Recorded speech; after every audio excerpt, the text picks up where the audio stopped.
All right, we're live. Welcome everyone to our geometry free lesson for similar shapes. I'm Eddie. This is my Ed Space. Welcoming you all to the stream. If you're here and you can hear me, put a plus in the chat for me. That would help me out a ton. Make sure I'm not talking to myself and in my own world here. Hey Ahmed, welcome. Hi Adrian. Welcome. Let's go. Hello, hello, hello. Welcome to our free lesson today, similar shapes. Hopefully everyone's in a great mood today, and if not, I'll hopefully help you with that today as well. Let's have some fun. But before we start the fun, let me introduce myself really quick. Hi, I'm Eddie. I'm the senior math teacher here at My Space in the US. I've been teaching for 9 years in high school classrooms and college lecture halls for a very long time. I private tutored every grade level from 6th grade math all the way to students in college preparing for graduate school. So I know exactly how what you're learning right now in geometry and algebra, whatever course you're in, I know exactly how it's going to impact you in that following year and how you might see these questions and these concepts and skills show up on exams as well, because those are really important. I've also gotten a perfect score in the SAT math multiple times. So there's that as well. I try to put in application problems at the end of each lesson that have to do with some type of national standardized assessment, whether it's the Regents, SAT, ACT, any of these types of questions. I try to put them in every lesson near the end. So, because I know those are really important, right? Those are really important for you to get into college and to do well. So I'm very aware of that as well. I believe in 3 things during my lessons. Number 1, I believe in having fun, because when you have fun, you tend to remember things better.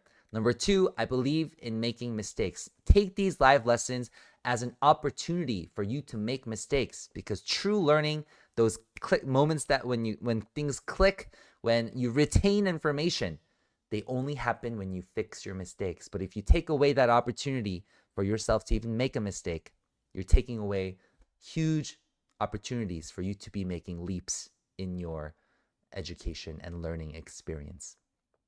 And number 3, ask questions, but not just any question, not just I'm confused or I don't get it, I don't get this problem, can you do the problem again? Not these types of questions, but specific clarifying questions. And if you practice that with me here at My Space, because you have tons of opportunities to do that through the live chat, I'm constantly looking at it every 5 to 10 seconds. So practice doing that, and when you get back in school in the classroom, you'll find yourself being more confident in asking questions as well, because you know exactly what to ask the teacher, and the teacher will also know exactly what you're asking for. So that's very important skill, not just in school, but also later in life, in college, in your work, in the workplace. Really important to be good at. It's like a soft skill that you need to be really good at, asking specific clarifying questions. So we're going to practice that today, those 3 things. Have fun, make mistakes, and ask questions. Let's get started. So today we're talking about similar shapes. I always like to start off my lessons with either a vibe check or an APK. APK is short for accessing prior knowledge. I always start off my lessons so that every student can enter the lesson and actually do something that they might have already seen or already understand, so that we can build on top of that, right? We cannot build on top of weak foundations. We want to build slowly. So every lesson, we build from the bottom up. So you'll see during the lessons, the beginning of the lessons may be a little easier, maybe a little light work, but near the end, it will definitely get more challenging, and you'll be stretching your brain and really exercising the most powerful muscle in our body, the brain. Let's take a look. 2 shapes are similar if they are the same shape, just a different size. So 2 shapes are similar even if they are the same shape or of different size. When they're a different size, it's called a dilation. It's like when you go to get an eye appointment, you dilate your pupils, or that means the pupils in your eyes get bigger so that we're able to examine the status of your eye better. Given that the following 2 triangles are similar, find the missing value of x. So if 2 shapes or triangles in this case are similar, that means one is a ratio of the other. Okay? Every side on the bigger triangle will be the same proportion as the smaller triangle. So if we were to set this up, this 3 centimeter side, in the chat, let me know, what does that relate to on the bigger triangle? The side that we don't know, x or 10.5? Which one of these 3 sides does the 3 centimeter side relate to or is proportional to in the bigger triangle? Let me know in the chat. 3 centimeters is proportional to which one of these sides? X, the empty one, or the 10.5? 3, as we can see, is between the double angle here, or double kind of notated angle here, and this other angle. Great, Adrian. And 10.5 is between those same 2 angles. So that's how we know 3 and 10.5 are proportional, which means 5 centimeters will be proportional to this side of x that we want to see. And this is how we set up an equation to find x. Well, x is proportional to 5. So we'll do it in that same order. Right now we went from x to 5. So we'll go from 10.5 to 3. Therefore, 10.5 is proportional to 3. And now we solve for x. We only have to do one operation here to solve for x. We can multiply both sides by 5 in order to cancel out the denominator of 5 on the left side of the equality. And again, we're not eliminating here. I know a lot of teachers like to use eliminate and cancel in the same way, but they're completely different. Eliminate means you're getting rid of something. You're getting complete rid of something. You're making something into a 0. That's what eliminating is. Canceling means you're simplifying into 1, right? 5 divided by 5 does not give you 0. Otherwise, this x would go away. So here we are canceling to a 1, leaving us with just an x. And now we have 5 times 10.5 over 3. Now, 10.5 over 3, there is a common factor of 3 actually here. 3 goes into 10.5 3.5 times. So 3.5 times 5 is 17.5. 17.5. And we're not done. Can anyone tell me in the chat, what are we missing in our final answer here? If I were to be giving this problem on an exam, on any type of assessment, quiz, anything, I cannot mark this question as 100% of points possible. If this problem were worth 4 points, I could only give 3. Why? What are we missing? What are we missing in this final answer? X equals 17.5. I'll give you a couple seconds to think about this. And if you're thinking, man, I feel like we're done. X is equal to 17.5. We're done. Look back at the problem. Look back at the images, the diagrams. What does each side have? Each side has a unit of measure in centimeters. Without the centimeters, this is not a complete answer. We must, if we are given units of measure in the problem, we must include them in our final answer as well. This is a way to not lose easy points on assessments, right? Because I know a lot of us in here, we might understand everything throughout the lesson. We might do really great on the homework assignments. We might do really great on the quizzes. And then once the exam comes, for some reason, we struggle on the exam. Maybe it's because it's too many questions. Maybe it's because we just miss little simple things like this, like the units of measure. I'm here to help you with that. Don't forget your units of measure, especially if you're given them in the problem. Okay, let's move on here. Similarity. So another little example. Given that the following 2 quadrilaterals are similar, again, a quadrilateral means 4 sides. Quadra meaning 4, laterals meaning sides. They're similar. Find the missing values. So this 10 centimeters is proportional to which side on the second shape? Let me know in the chat. This 10 centimeter side is proportional to what length on the bigger quadrilateral of these 2 quadrilaterals that are similar? We've just been told in the problem that these 2 quadrilaterals are in fact similar. in order to find the missing values of x and y, we need to first identify which sides are proportional. So we start with the 10 centimeters. Which side on the bigger diagram is proportional to the 16 centimeters? Oh, by the way, I'm glad I found this out a little earlier than some of my previous free lessons. You can access the workbook in the description below the video. That very first link is the professionally designed workbook that'll help you go through the lesson step by step with me, so you don't have to draw any of these diagrams. These diagrams are already there on the workbook. All you need to do is print them out, or you can, if you have an iPad, you can use the iPad and annotate on there as well. In order to chat in the stream, you also have to subscribe to my channel in order to chat. So hopefully you get that done as well. Yeah, you don't have to like the stream, but you can subscribe in order to chat and to get the full value, the full experience here at my Space with me. Okay, so these 10 centimeters is proportional to 16 centimeters. Now, I want to first solve for x. X is then proportional to 9 centimeters. So let's set up a proportion. X is proportional to 9 as 16 is proportional to 10. Now, I've gotten some questions from students saying, why can't it be 10 over 16? Well, then we'd be saying 10 is proportional to x and 9 is proportional to 16. And that's just wrong, right? That's just wrong. Hello, hello, welcome. Welcome. So now we want to solve for x. We have 9 times on both sides in order to cancel out the 9 on the denominator. So they cancel to 1. We're given with x is equal to 16 over 10 times 9. But before we work with larger numbers, always make sure you cancel first, so we're working with smaller numbers. That's another exam tip right there. If you have the chance, simplify before you multiply.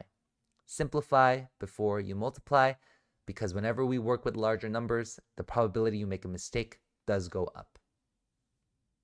Obviously, right? 16 and 10 have a common factor of 2. So both are divisible by 2. 8 times 9 is 72 over 5. As a decimal, this would be 14.4. And don't forget, what do we need at the end in order to make this final answer and get full marks, get full credit on this question? Neil is crying over AQAA. I remember your name. It started with an I, right? I don't want to give up your Inaya, yes. 14.4 centimeters. Great work, Inaya. Now, we also have to find y, and let's do that in blue. So y is then proportional to 20. So I'll say, okay, y is proportional to 20 as 10 is proportional to 16. And now I solve for y. Multiply both sides by 20. The 20's cancel, and recognize 10 and 16 again have a common factor of 2. So we have 5 and 8. Notice, furthermore, 20 and 8 have a common factor of 4. So this is 2, this is 5. So y is equal to 5 times 5, which is 25, over a 2. And that's just 12.5 centimeters. CM. Okay, before we move on, let me know in the chat. Let me get a quick temperature check. If you've done this before, or if you're understanding everything that we've done so far, put a W in the chat. If you find yourself, struggling a little bit or struggling to keep up, you understand everything, but you might be struggling to keep up, put a plus in the chat. So a W, if you're breezing through, you're getting it, you're understanding it, I can give you another question and you'll be able to solve this. And a plus in the chat if, you might be struggling a little bit here and there. Yes, and we always like to start off really small and accessible until we get to the more challenging things, so that we're building blocks, right? We're building blocks to the more challenging problems. Our last problem for today is a word problem, so that's where we're headed. And we have to build our own diagram instead of having problems given to us or diagrams given to us. Great stuff. Okay, so let's find the length of line segment CD. So in line segment CD, if this is what we want to find, I'm going to mark that as X. Whenever I see a diagram like this, I think to myself, how many triangles do I see in this diagram? In the chat, let me know. Everyone in the chat. How many triangles do you see in this diagram right now? And the length of line segment CD, I'm going to call X. How many triangles do you see in this diagram? Nice, Anaya. Looks like you already have the answer. Wow. Quick maths. I see one smaller one, ACD, and one bigger one, AOB. So I'm going to draw those out here as best as I can, to the best of my ability. And once I notate them, it becomes a lot easier. Great, Anaya. 2 triangles is how many I see as well. A, O, and B. So for ACD, I know this was 6 centimeters, and this X centimeters is what I am looking for. OB, I know is 17.5 centimeters, and for AO, I have to be very careful here. AO is this entire length from O to A. So it's not just 8, it's not just 6. We have to add 6 plus 8, which is 14 centimeters. And now we have 2 triangles, just like we had before, that we can create a proportion with. Let's start with X. X is proportional to 17.5. So if X over 17.5 is equal to, we're going to go in that same order, 6, or same direction. 6 is proportional to 14. Now I'm going to do a little simplifying here first. 6 and 14 have a common factor of 2, so we have 3 over 7. And now I'm going to multiply both sides by 17.5. And take a look here. I'm going to show you a little trick. 17.5 will cancel out with 17.5. And then 7 times 2.5 is actually 17.5. Now, how did I get there? I'll do this on the side. 7 times 2 is 14. And I know that half of 7 is 3.5. Now, add up 14 and 3.5. Doesn't that give us 17.5? So 17.5 divided by 7 is just 2 plus 1/2, which is 2.5. So X will equal 7.5. And we're not done until we put those centimeters. So again, I love that we're participating in the chat here, because when you make mistakes and you fix them, that's when it truly clicks. That's when you truly learn. That's when you retain that information tenfold, 10 times as longer. And that's based on research, brain research. Amazing work. Okay, let's keep this ball rolling. Let's find X this time. And this time, X is in a different place. Back in the previous problem, X was CD. But this time, X is AC. So our proportion might look slightly different here, but the start always remains the same. And this is a pro tip as well. Always, when you're given a diagram like this, don't be afraid. Your first step should be to redraw those 2 triangles that you see. Redraw them. So here's the first one, A, C, D. Here's the second one, A, O, B. And now we want to make sure, this is where we have to pay attention to detail. You may have noticed now that you're in geometry, it just keeps getting more essential and more important that you pay attention to detail, right? That you pay attention to detail. Hi, Isabel. Geometry is usually taken in grades, I'd say anywhere from grade 7 or 8 to grade 10, and sometimes even 11. So there's a wide range. I'd say typically it's between grades 9 and 10, typically. But you can take it as early as 7th or 8th grade. I personally took it in the 7th grade. So we have ACD. AC is X centimeters, and CD is 10 centimeters.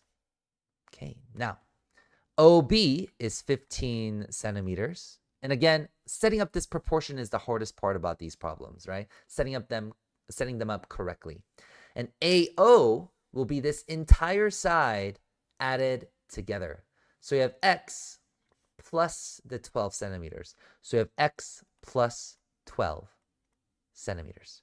Now let's set up a proportion. Let's set up a proportion.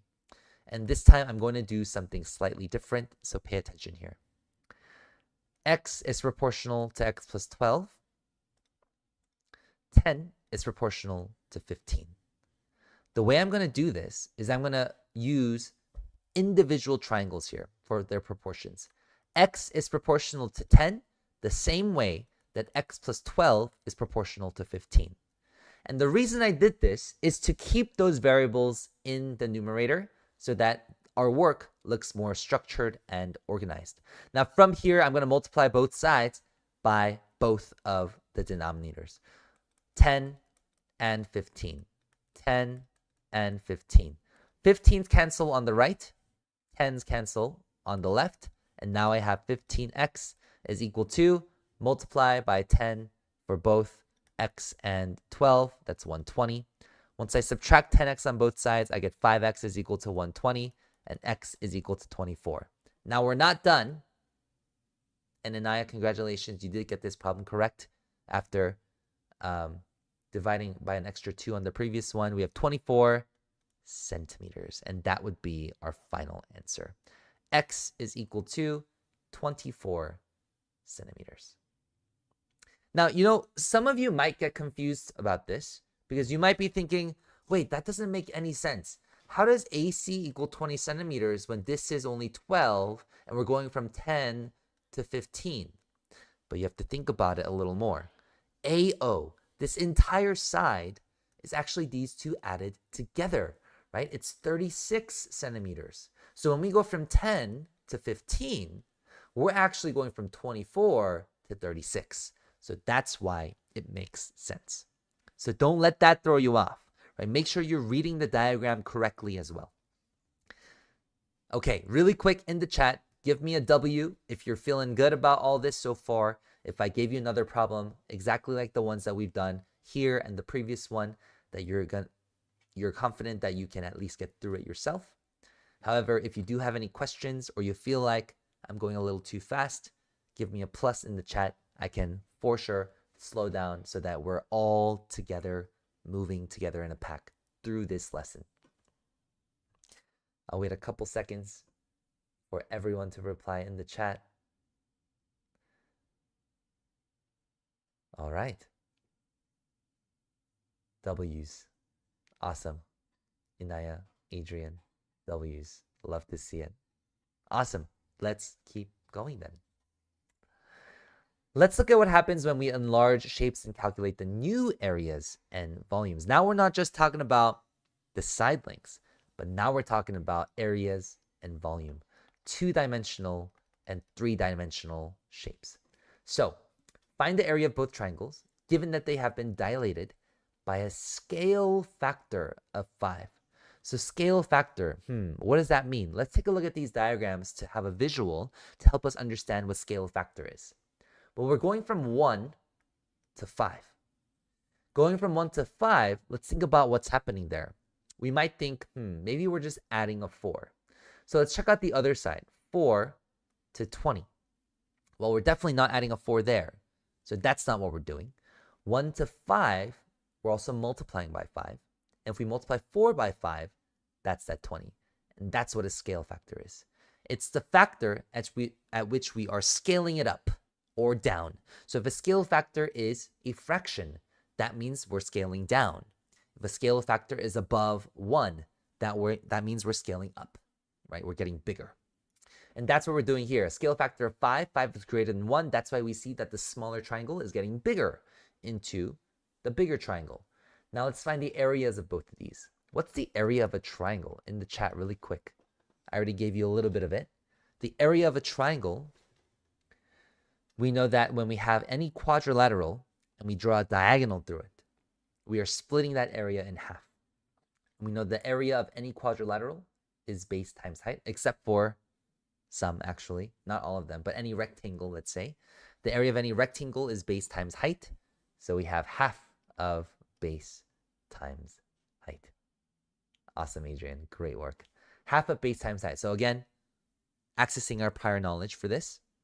So if we found the area of this first shape, we have 4 times 1, which is 4, divided by 2. That gives us 2 centimeters squared. Centimeters squared because now we're talking about a 2-dimensional shape.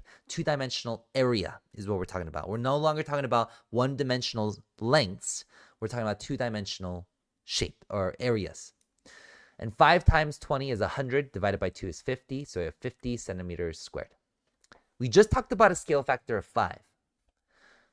1 times 5 is 5. 4 times 20 is 5. How about from 2 to 50? Let's do that in a different color so you can see the difference or the relationship actually. From 2 to 50, what did we do here? We multiplied by what? We multiplied each of the lengths of the sides by 5. And from 2 to 50, it looks like we're multiplying by 25. Ooh, okay. Let's try to make a relationship here. 25 is the same thing as 5 squared. Oh, so if we're going from one area to the area of a similar shape, then we can say for area, we can multiply by the scale factor squared. Okay, so let's check out the next one. Bye, Naya, welcome. So we have 1 centimeter to 3 centimeters this time. But this time we're talking about volumes, 3-dimensional. Area was 2-dimensional. We're dilating by a scale factor of 3 now. So 1 to 3, we've multiplied by 3. Well, the volume of this first cubed is 1 centimeter cubed because we have 1 times 1 times 1. That's just 1. Now we have 3 times 3 times 3. Well, 3 times 3 is 9. Times another 3 will be 27. So we have 27 centimeters cubed. So from 1 to 3, we've multiplied by 3. From 1 to 27, we've multiplied by 27. But what do we know about 27? It is a cube. It's the same thing as 3 cubed. So notice that relationship. We have a scale factor of 3, and we know that volume is 3-dimensional.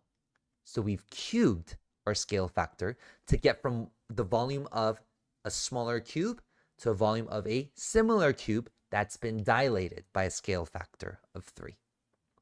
Let's put this into practice now. Let's put this into practice before we decide whether we understand this or not.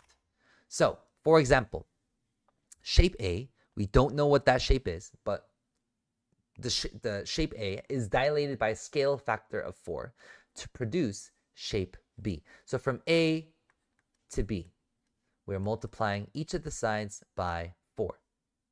Okay, each of the lengths. Now the area of shape A is 5 centimeters squared.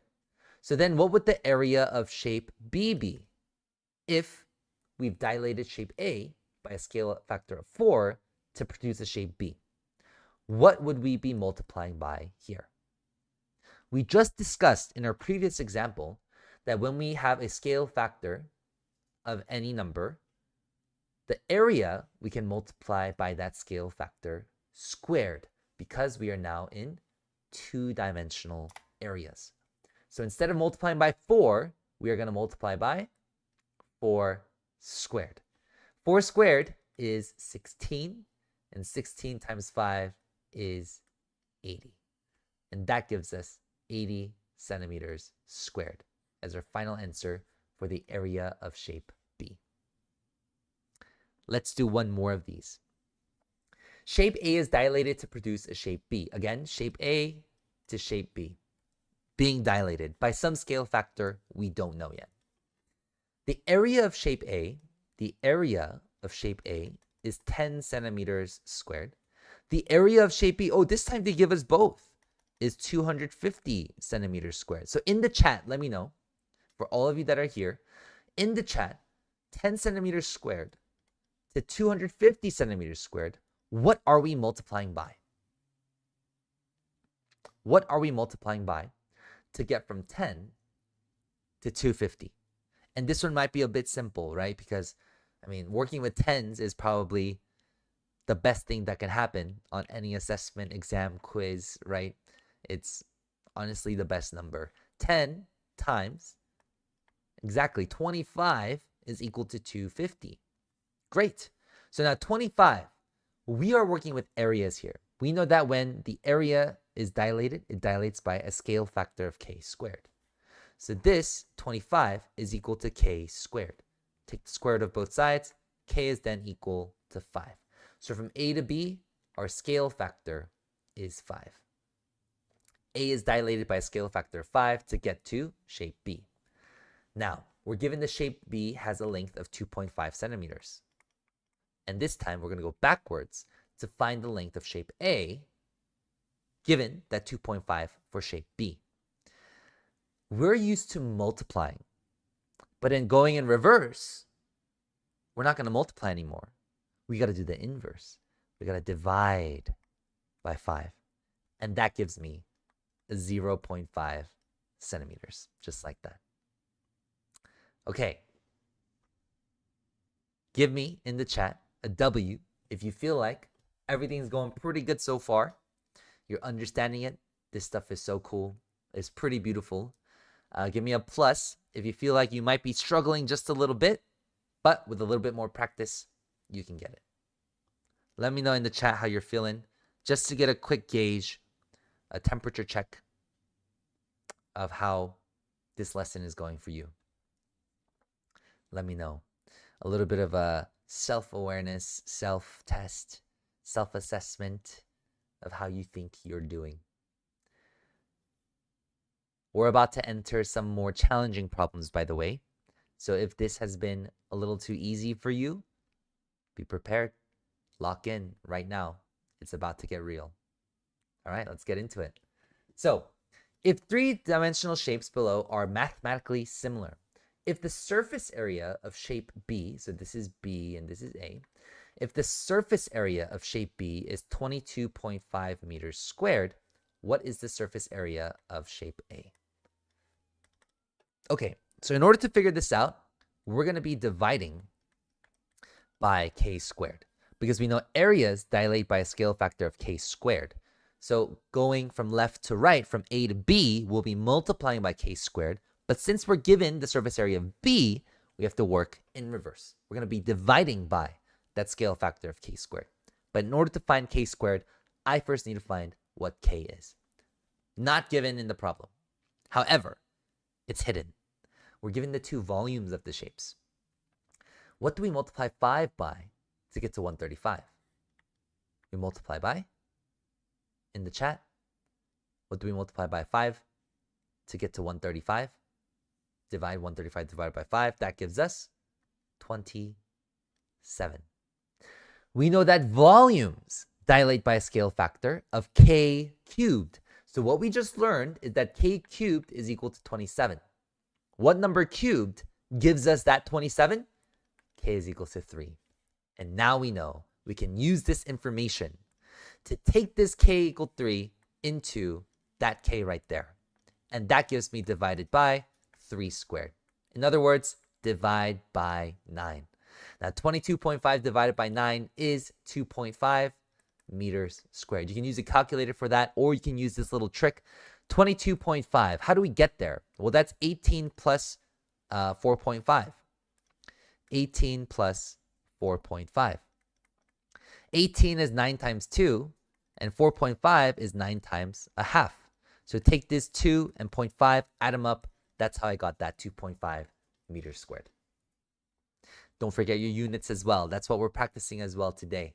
Do not ever forget your units, or else you're missing out on easy points on all your assessments. It is a part of math. Let's keep it moving then. This is our second last problem, by the way, so we're nearing the end. This problem actually showed up on the SAT. So let's take a look. In the diagram below, EB is parallel to DC. So these two right here are parallel. If AE is equal to 9, right here is equal to 9, and ED is equal to 5, AB is equal to 9.2. So they're telling us everything that's already in the diagram. What is the length of AC? This whole thing right here, what's the length of AC to the nearest 10th? So we're going to need our calculator here. So have that ready. To the nearest 10th. Okay, so this is our X. Let's redraw these two triangles. Because again, I don't know how to solve any of these problems. Or it's much easier when we can separate these diagrams into smaller diagrams that are more easily visualized. So we have this first triangle and the second triangle. Boom, boom. We have A, E, B, and then A, D, C. So AC is X. AB is 9.2. Thankfully, we're not given any units of measure here, so we don't have to worry about that at the end. Here's 9, and AD will be 9 plus that 5, so 14. Let's solve for X. We've done this before.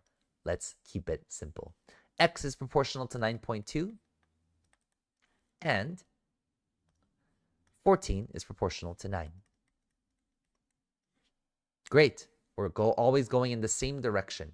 We start with the variable, and we go from there. We're going to multiply both sides by 9.2. The 9.2s on the left cancel out, leaving just an X on the left. We've isolated the X. Now we pull up our calculator. We'll go 14 divided by 9 times 9.2. Boom. 14.31. Repeating. We want it to the nearest 10th. The 10th place is right here. The 1 in the 100th place will round down to 0. So we have 14.3 as our final answer. And actually, what I'm going to do here is instead of an equal sign, I'm going to put squigglies because it is an approximation. If you want to know something about me, I don't really like decimals because oftentimes for decimals, we have to approximate just like we did here. However, when we have fractions, fractions are always accurate. Always accurate. You will never see a repeating fraction. Fractions are always accurate. That's why I love seeing fractions. Unless, of course, we're working with irrational numbers like pi, e, things like that, or logs, or radicals, right? But I love fractions. But in this case, they did ask for the nearest 10th, so we have to know how to do both. Okay, last question, y'all. Let's try this challenge problem together. A street lamp casts a shadow 16.4 meters long. Street lamp. Here's a street lamp with a little cap on it. Street lamp. Casts a shadow that's 16.4 meters long. So here's the shadow. Ends here. And this is 16.4 meters. Michelle stands 12.55 meters from the base of the lamp. So, and then such that the end of Michelle's shadow meets the end of the street lamp's shadow. So here is the light. Boom. And Michelle is standing about 12.55 meters right here. Here's Michelle. So Michelle is standing this far away, 12.55 meters. Just like that. Michelle's shadow meets the end of the street lamp shadow, so that's why we can build this similar triangle. If Michelle is 1.52 meters tall, Michelle is 1.52 meters tall, determine and state the height of the street lamp. So this is what we're looking for, X to the nearest 10th of a meter. We have to approximate this to the nearest 10th of a meter. Okay. So Michelle is 1.52 meters. We have two triangles here.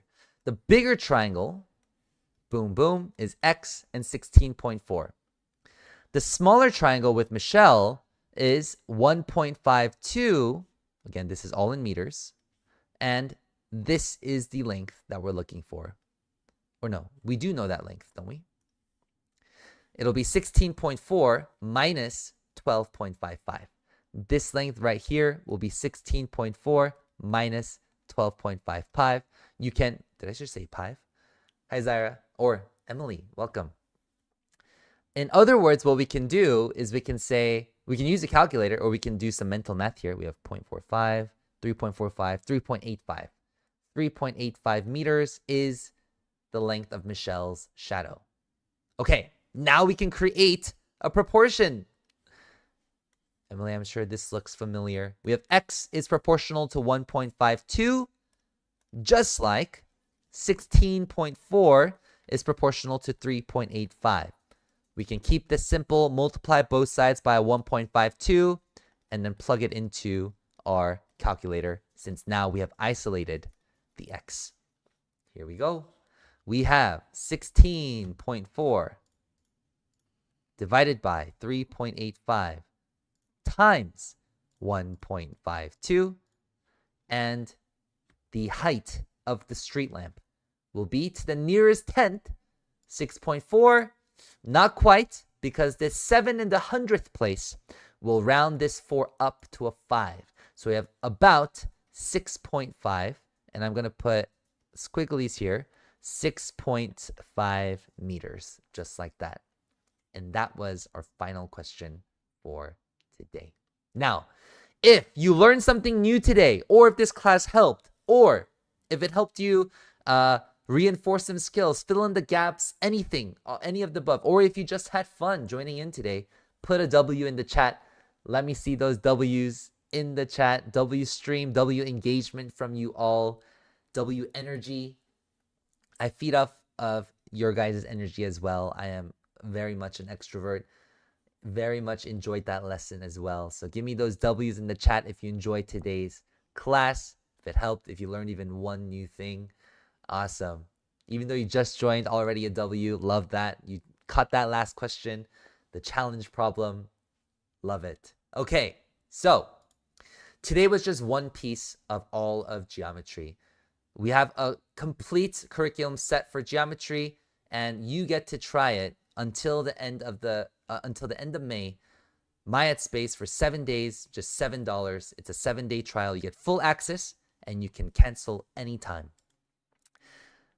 During this trial, you will get 2 live lessons that are fully recorded, so you can access those recordings at any time. You can revisit them anytime, even this one right now.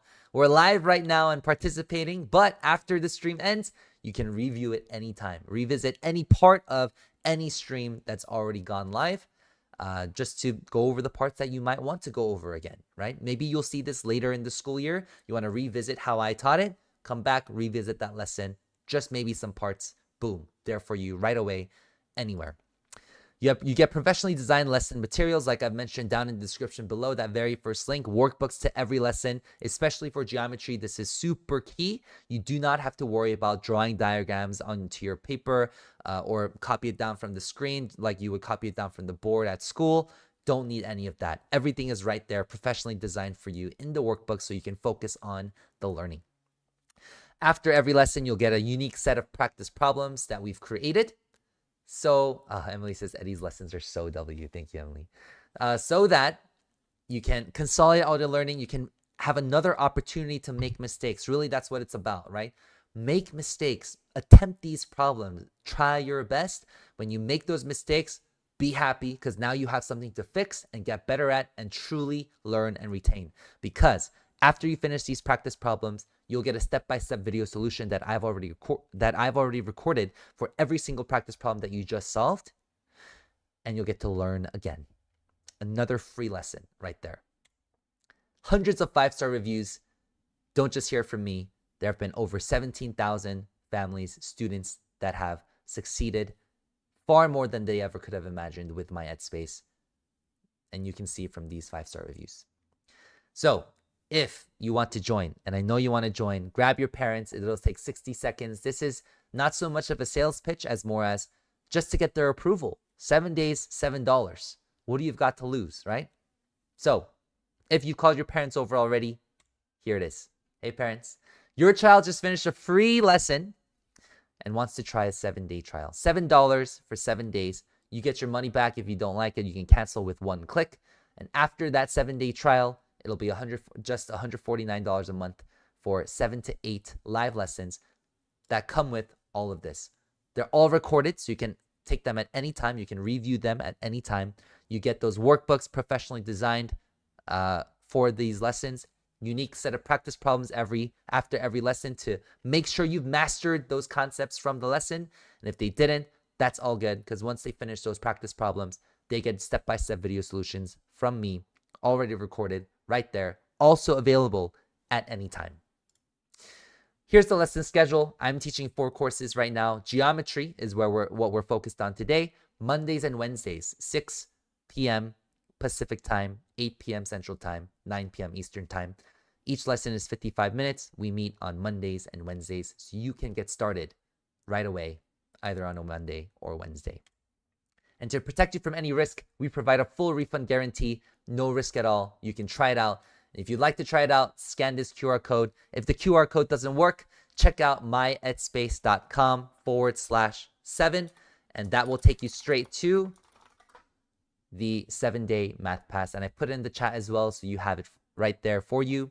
If you have any questions, I'll stay on for another minute or two or so, and go ahead, ask any questions you'd like for me to answer. I'll try to answer to the best of my ability, but don't miss out on this 7-day for $7 trial.